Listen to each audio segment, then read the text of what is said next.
Let's get into our first topic now, though.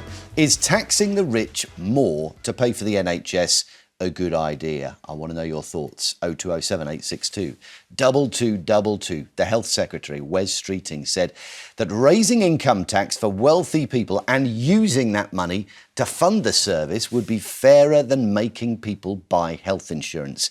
He also accused Nigel Farage of wanting to scrap free healthcare. In fact, Labour sent voters Reform UK-themed leaflets designed to look like medical bills during the local election campaign because Farage has said he's open to looking at other funding models, including insurance. So, would taxing the wealthy be the best solution? Isn't this, Faiza, the old Labour that we were all warned about? Tax and spend, the NHS seen as a kind of sacred mission, and actually what people will end up is an even higher tax burden.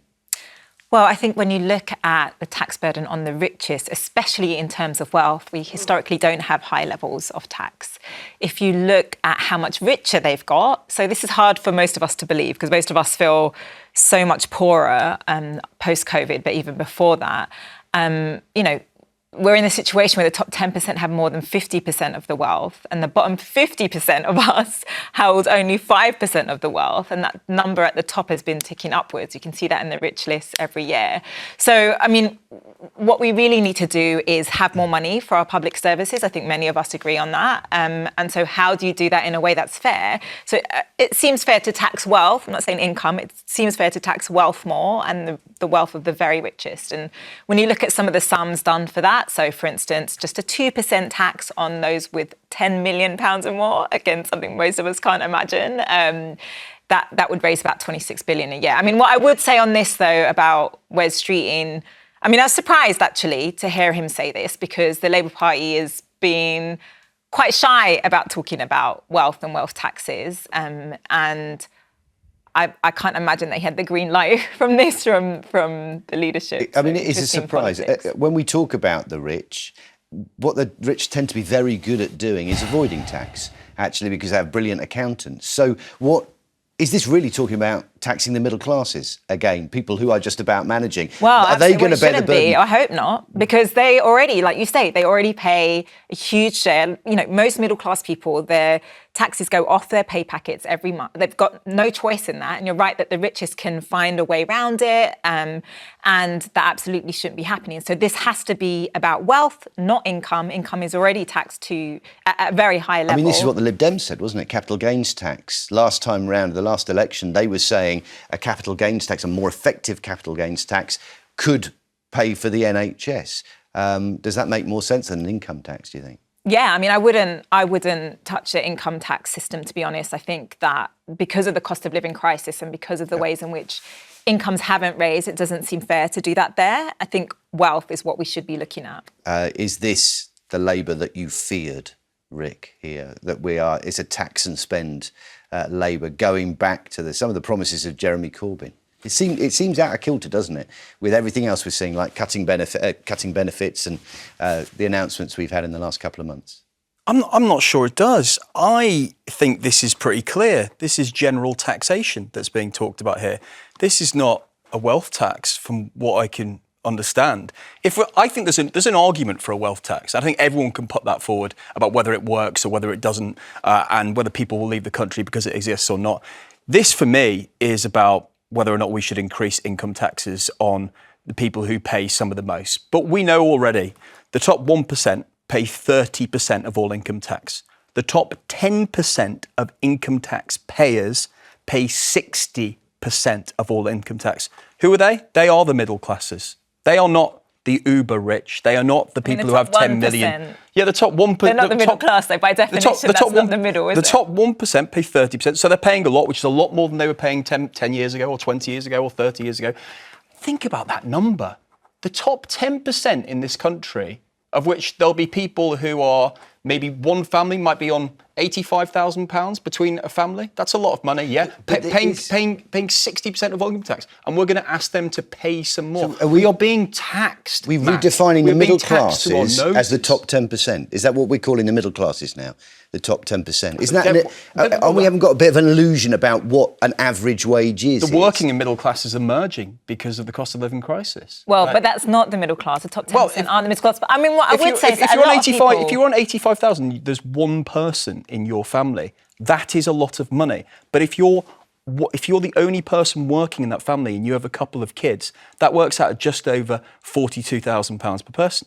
£42,000 per person on an average full-time wage in this country is $35,000. You know that is not much more than the average full-time wage. So no, yes, that is the middle class. So what's the answer then? So what have you if you're on 40 grand a year then, or 50 grand a year? I mean, what I would say is that, as I said with income, I don't think we should be looking at taxing that more, because actually some of that 1% that you're talking about, for instance, their money isn't really necessarily coming from their incomes anymore in the way that it's coming from wealth and the way that they might own assets. That's what this is about, though. But that's what this is about. Well, it's not. It's actually not clear what he's saying on what would be taxed more. How would Make you the pay wealthier for it, pay more through general taxation. That's what he said on this podcast.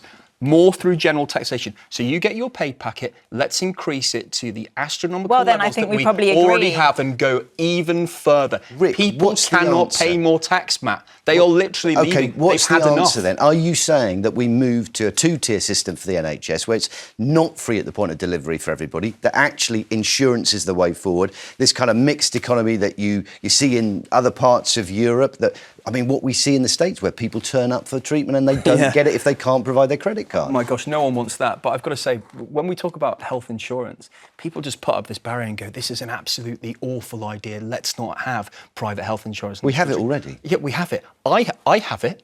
And actually what you're paying in private health insurance, so a family of two in their 50s with two teenage children would pay about £225, £250 per month. The amount, you can get this if you log on to HMRC, that you will pay to the NHS is more than £250 per month for a family of that size.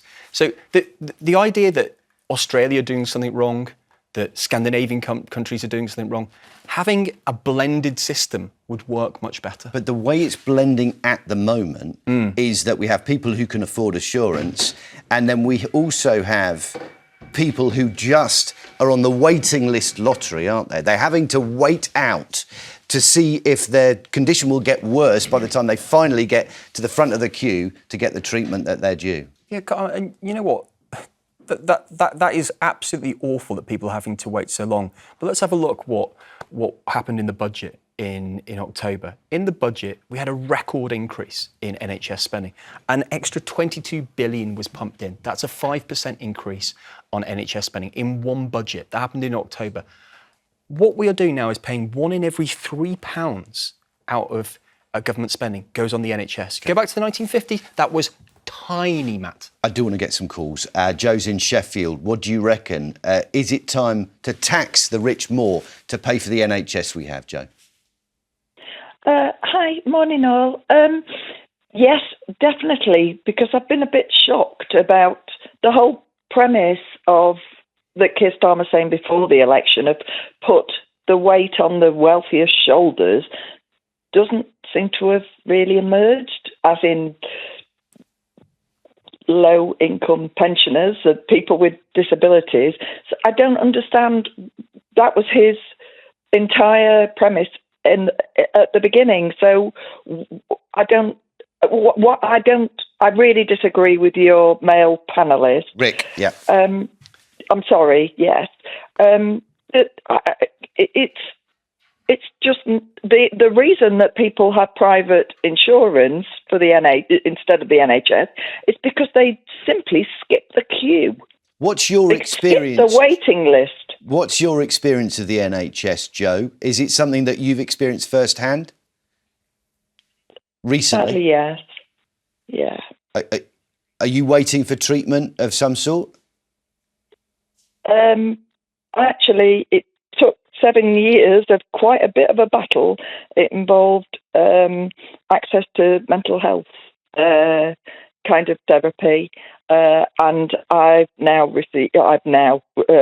had 6 sessions, but I was on a waiting list even when it took 6.5 years to even be able to have an assessment, and then a year afterwards to actually, and I've had some awful experiences in hospital as well. Joe, but what I'm asking is, who do you want to pay the extra money? Is it families who earn a lot of money and already pay a lot of tax? Or is it the uber wealthy, the millionaires? Because my point is that if you want to tax people, it has to be people who can afford to be taxed. That's fair. I agree with that. There's nothing wrong with what you've just said. Wealth tax. It's wealth tax. Right. Rather than income tax, which it feels is what Wes Streeting being is talking put forward, about. yeah. Let's move and take another call. Thank you for your call, Joe. And listen, I wish you well on your path to wellness. Lorraine is in Somerset. Is it time to tax the rich more to pay for our NHS, Lorraine? Or is it just a bottomless pit that actually, no matter how much money you throw into it, it will never meet everybody's needs now? The problem with the NHS, it is over-bureaucratic and it needs a jolly good sort-out and a large injection of cash. Tax the wealthy a little bit more, but not too much. You have to be careful with this word taxation, or they will leave the country. Let's have a sin tax. Tax alcohol, because you don't need to drink. Tax tobacco, because you don't need to smoke. And tax gambling. But I agree with anybody who says, I'm a retired nurse, I'm a retired operating theatre sister. The NHS needs 2 things. A large injection of cash, but it needs a jolly good sort out as well. Is it still fit for purpose? You think about the NHS in 1947, which was really dealing with a really select group of illnesses and conditions, the things that we get. Now, the needs are almost limitless. You heard from Joe talking about mental health, something that maybe wasn't something considered by the NHS at that time. Is it still able to deal with all of these things? No, this is why I'm saying to you it needs a good sort out. You look at the price of medication, the price of the drug companies charge you for medication and everything.